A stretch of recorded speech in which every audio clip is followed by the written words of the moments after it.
بسم اللہ الرحمن الرحیم۔ گزشتہ کلپ میں ہم نے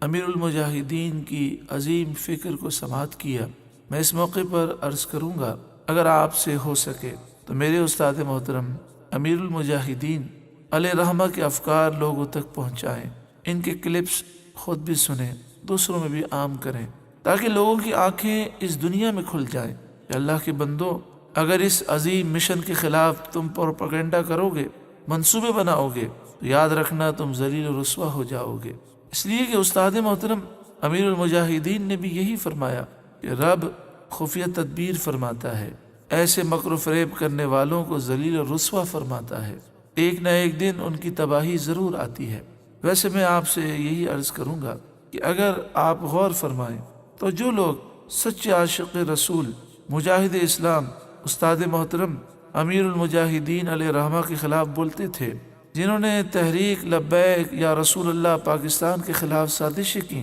آج ان کے عیوب و نقائص کس طرح کھل کھل کر لوگوں کے سامنے آ گئے، ان کے اسکینڈل سامنے آ گئے، ان کی چوری چکاری سامنے آ گئی، ان کا صبح کچھ کہنا شام کو کچھ کہنا، بڑے بڑے چینلوں پر وہ آپس میں ذلیل و رسوا ہو رہے ہیں، ذلیل و خوار ہو رہے ہیں۔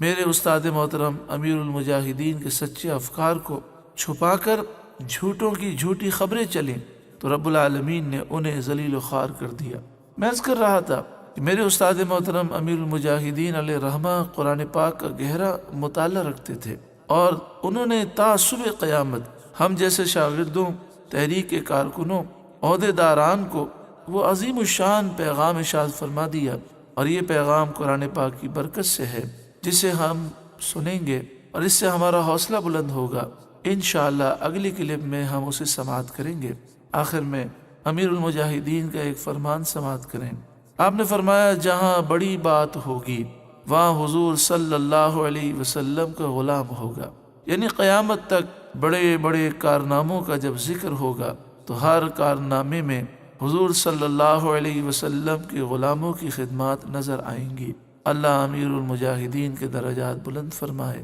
آمین، صلی اللہ علیہ وآلہ وسلم۔